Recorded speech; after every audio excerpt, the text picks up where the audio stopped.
time for another episode of The Oil Stream with Dustin Nielsen and Tom Gazzola, presented by Popeye's Louisiana Kitchen.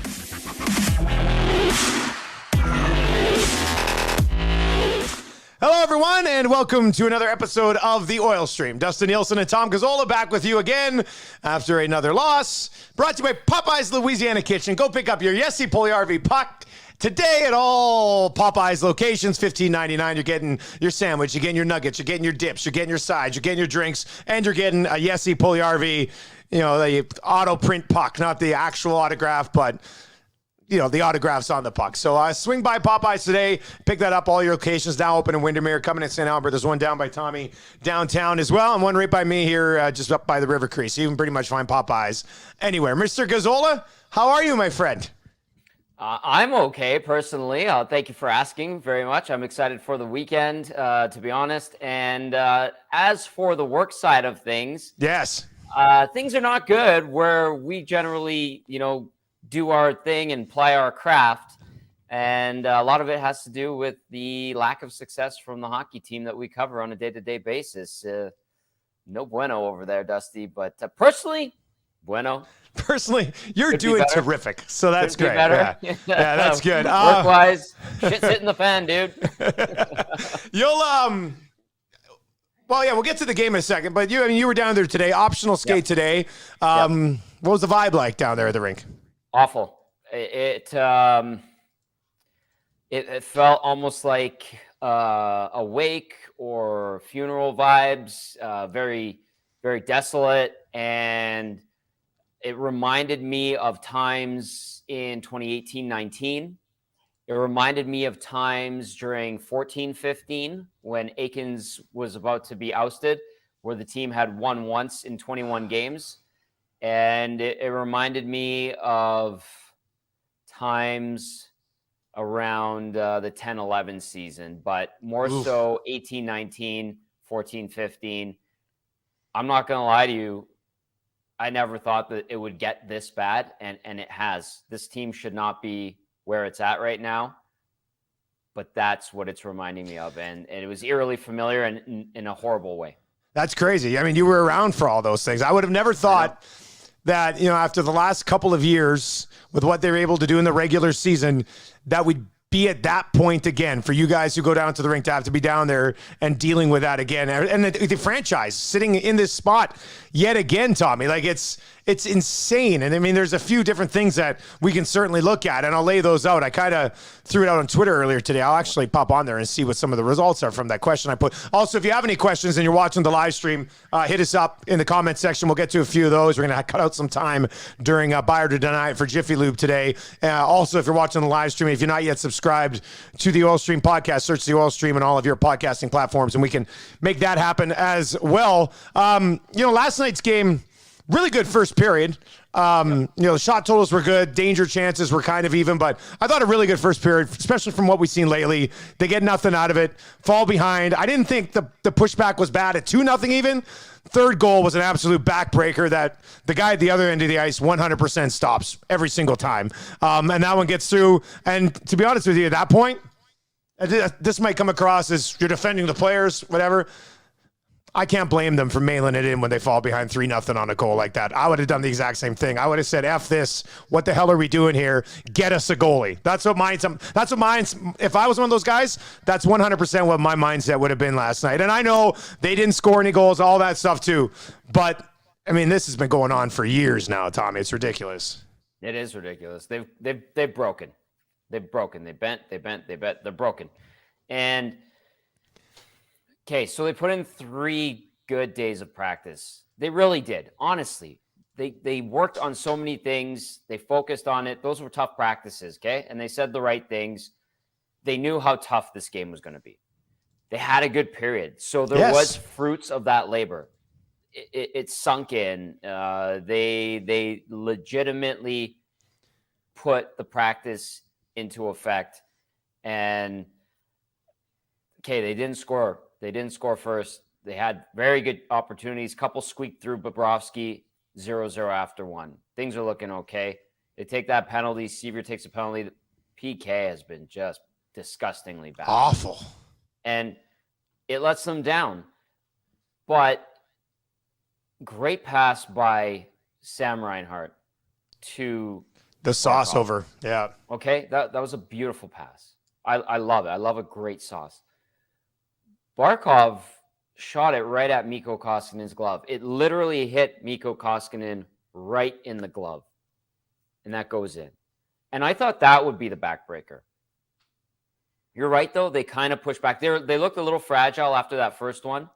The second one went in, and then it felt like they're like, okay, we're going to give this one last push. And they actually kind of did.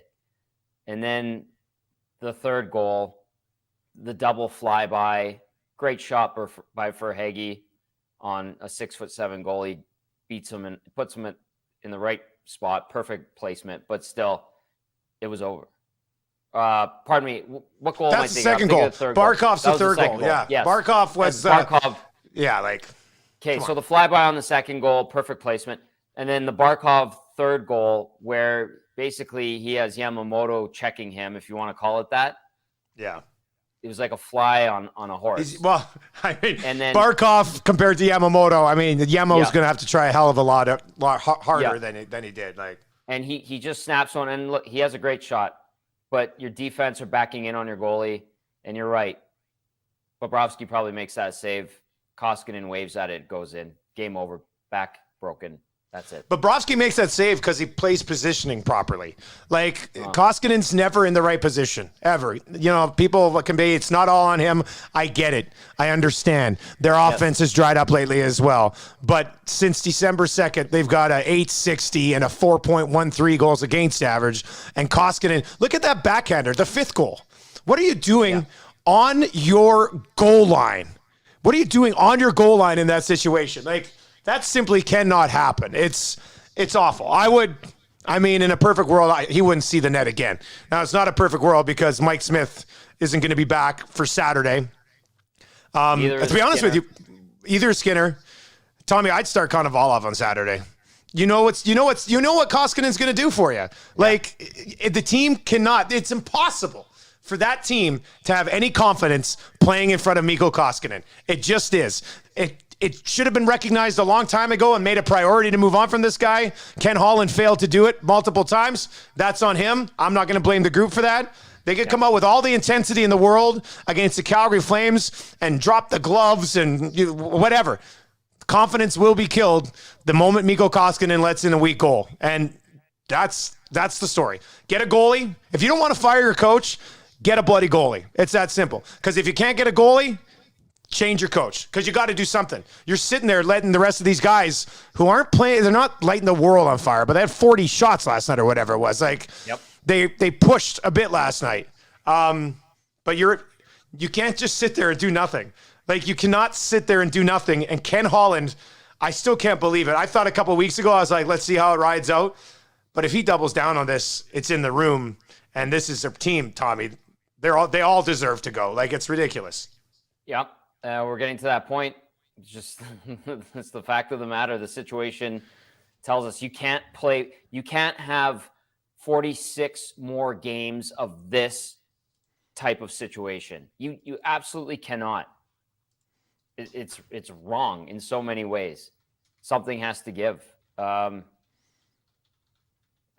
lead to the Ken Morrison question of the day. But all right, we can get into it then. Let's get into it. Let's get straight in because we got a ton of questions.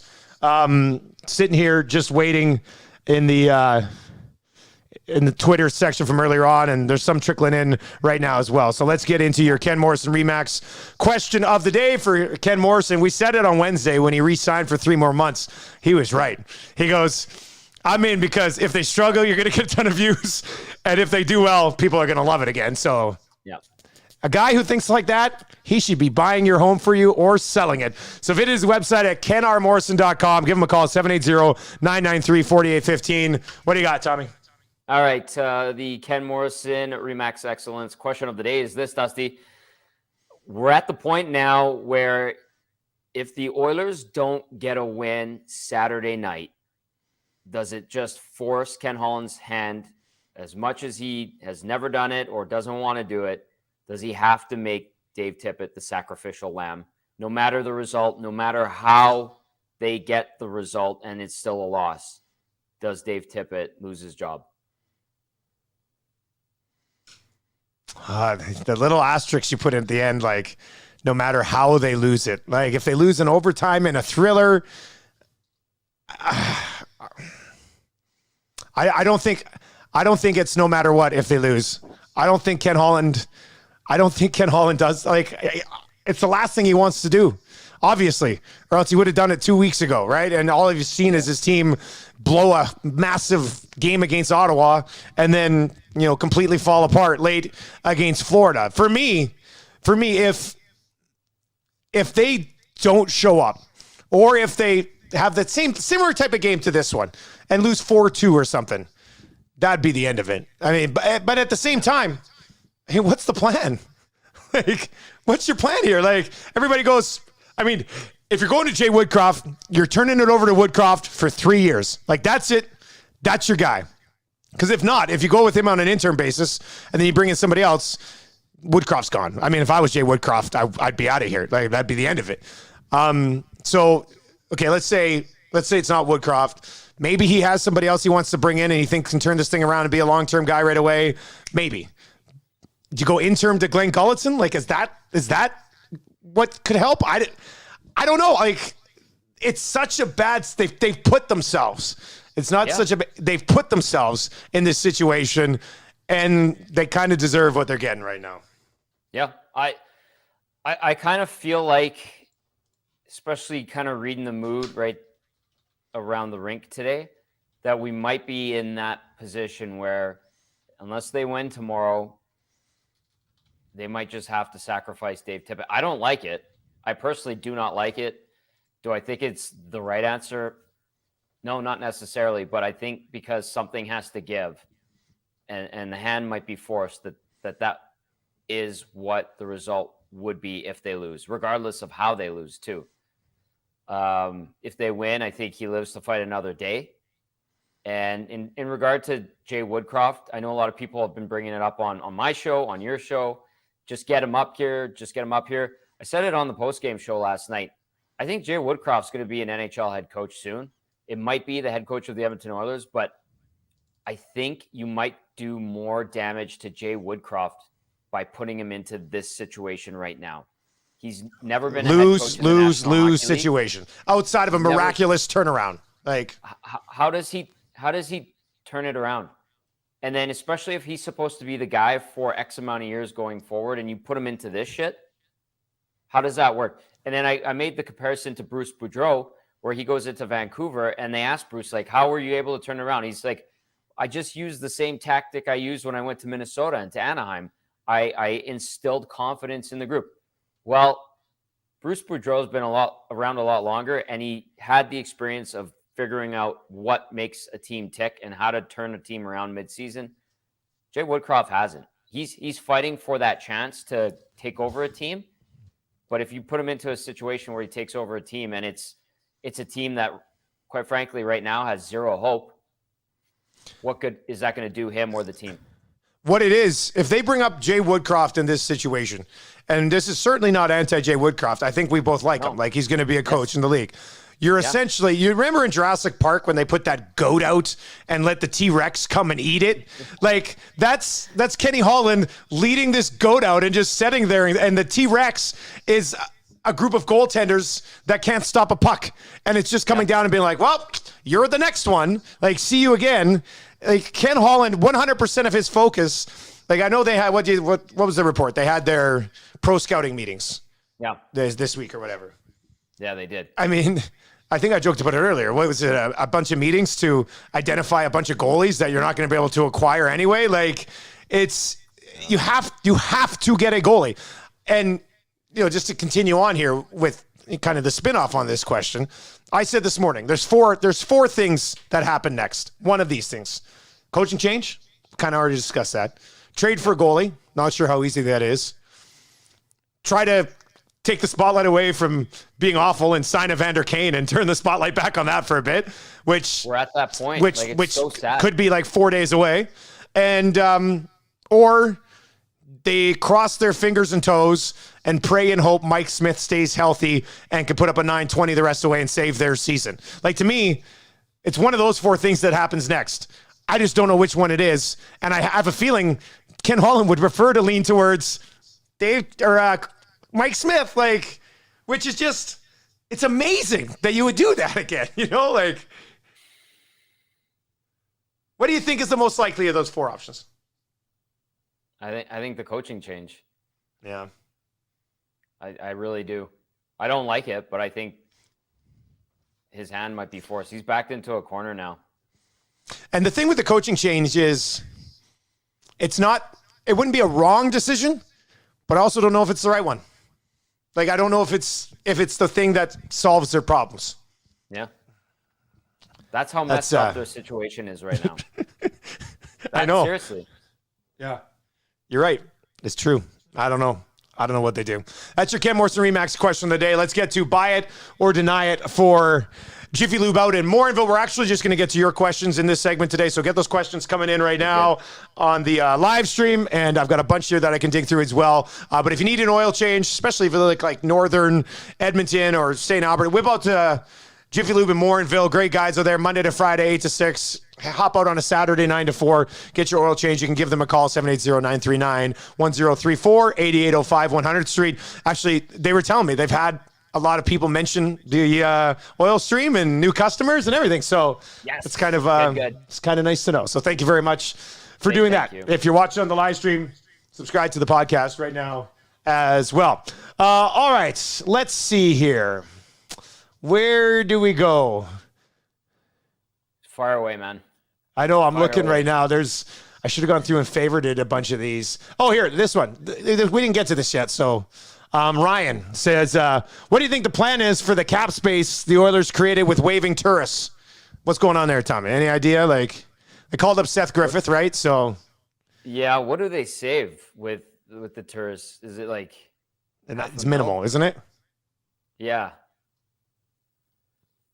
So I don't think there's like this isn't a big secret plan that leads to something else, is it? I don't think so. I think it's a Band-Aid solution. Maybe creates a little more wiggle room. I don't think anything big is in the works. I don't sense that. I don't get that vibe right now. Do you guys think Evander Kane will be a member of the Oilers by this time next week? If he's not suspended, yes. And apparently his camp believes he might not get suspended and could be part of the team when we get that ruling. Obviously we'll dive into that more at that time, but do you think that helps? Like, it's one of those situations where, buddy, it literally can't get any worse. Yeah, you summed it up perfectly right there. But I said it on the postgame show last night. It's so sad right now that we're at the point looking at Evander Kane going, this might be the only solution on the ice right now. Where do you think management thinks rock bottom is, because they're acting like they have not hit it just yet?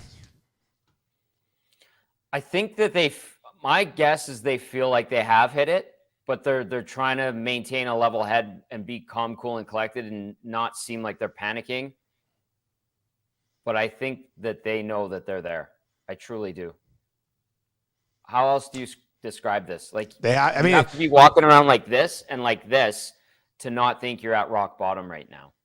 I don't care if you were a general manager in the 70s, the 90s, right now, or the future. You have to realize the situation your franchise is in right now. Like, nobody can be that oblivious to what's going on. Andrew asks, is Mikko Koskinen too slow in net? It's a simple question, but I noticed how fast Bobrovsky was in goal last night. That guy covers a lot of net with his quickness. Tommy, Koskinen's never been a guy who relies on speed at all, ever. No. There's a reason he gets beat glove all the time. And if it's the positioning, then that's on his goaltending coach. But I think a lot of it is just, he's a huge dude. Huge guys aren't fast usually. He's a blocker goalie. Like, how they say goalies become blockers and they track pucks? Like, that's his style. He's not a reflex instinctual goalie. He doesn't really anticipate. He just tries to get that big frame in front of pucks. And, generally it works and you play the percentages, but the shooters in the National Hockey League are just a cut above what he faced in the KHL and in Finland. And on top of that, Mikko Koskinen, yes, he's slow. And when he's not playing the way he's supposed to and blocking pucks because he's so big, he has holes that shouldn't be there. Pucks leak through him that you go, how did that get through? And that's the first thing I saw and noticed about him in his first practice at training camp in 2018. Buddy, I know people might be like, oh, Tommy's just saying that. But I vividly remember asking you, hey, what do you think of Koskinen? And I remember back at that camp, you're like, yeah, this guy's a little leaky. Like there's spots. I remember. It's funny you bring that up because I remember that conversation. I still remember watching it. Yeah. I'm like, hey, this guy's a giant. And just pucks were getting through him and going in. I'm like, is this just him warming up or does he really play like this? And unfortunately, he really plays like that. Guys, what's wrong with Kassian? Tommy, you want to take this one or do you want, what do you want to do here? I don't. Okay. Yes, I'll take it really quickly. The injuries, the head stuff, the fight, all the other injuries he's dealt with probably has had an effect on him and his overall game. I understand that. He's a family man. He's got life to think about. Yep. Totally understandable too. But I truly believe when he signed that contract, he changed his mindset and he lost his edge. He got comfortable. And now he's the Zach Kassian we watch on a day-to-day basis. Sometimes you see glimpses of the old Zach Kassian, but now that he's not hungry, if you will, to keep his career and to keep the money flowing in, and I love Zach. I think he's a great guy. I have a great rapport with him. I think I still do. I haven't talked to him, obviously. Who knows? But as soon as that deal was signed, Dusty, the way he played changed. That's my take. Which is a shame because, he's getting paid to be a power forward in today's game. Yes. And he's not. And, I was discussing this on the show today because it drives me crazy that through 7 weeks of this garbage. And imagine, it's so frustrating for us. Can you imagine being a part of that team right now? I wouldn't sleep. It would suck. But it drives me crazy that in 7 weeks, I haven't seen a single player poke a goalie. When a goalie goes to cover it, put your stick in there and jam at him once. You're going to get, you're not even going to have to drop the gloves. You're going to get a reaction. You're going to get a scrum. It's crazy where I now believe the one guy on the team that might do that is Tyler Benson, which I would have never said at the beginning of the season. I just don't know how a hockey team in any league at any level would go through what they're going through right now and not show any of that once. How does that happen? That would be the most troubling thing. If I'm the coach, I'd be like, come on, guys. Where's that extra, not to use the term this week, but why aren't you more pissy? To be honest with you, that's really what it is. And for Kassian, you're right. He's gone through the injuries and stuff, but he doesn't have to drop the gloves and fight. Go hit somebody, give somebody a face wash and let them know that at least you're there. That hasn't even happened in 6-7 weeks. It just doesn't, I'm at a loss of words because it just doesn't make sense to me. I don't get it. That's my theory on it. I like him, and I think there's a better player there. He's just not tapping into that like he was before. Q-Tipper says, Kassian is a tired dad like me. And I brought that up today. I used to be a straight-up psycho in floor hockey and rec league hockey, and I'd be getting suspended and talking trash. And then after I had Marshall, I just kind of calmed down a bit. I was just like, oh, you know what? It's cool being a dad and I don't have to act like an ass anymore. And it just kind of naturally, but I'm not doing that for a living. He's supposed to be doing that for a living. And so it's different, but I think, some of that might've been sucked out of him once you become a family man. And I've heard that, I've read that and I understand that, but there's other guys that are still lunatics that are dads in the National Hockey League. That's a good point. You're right. That's the best way to sum it up. There are guys who are lunatics who are dads in the National Hockey League. That's true. All right, that's going to do it for another episode of The Oil Stream. Who knows? We might even have an emergency pod at some time this weekend. I was gonna say, are we gonna maybe do an emergency one on Sunday because if something happens Saturday? If something happens, we'll certainly be hopping on here and have a podcast for you. Subscribe to the podcast today. Huge shout out to JiffyLube. Huge shout out to, of course, Ken Morrison and our presenting sponsors, Popeyes Louisiana Kitchen. Tommy, I have all your pre-game, post-game for Calgary tomorrow. He's hopping on with Gregor right away as well. Have a good chat there, buddy, and enjoy your Saturday. Maybe we'll talk to you on Sunday, buddy. Dusty, if we talk on Sunday, that's A-okay because I love doing this. And it just means that shit hit the fan again. Buckle up for tomorrow. That's all I have to say. Let's see what happens. Talk to you next week, everybody.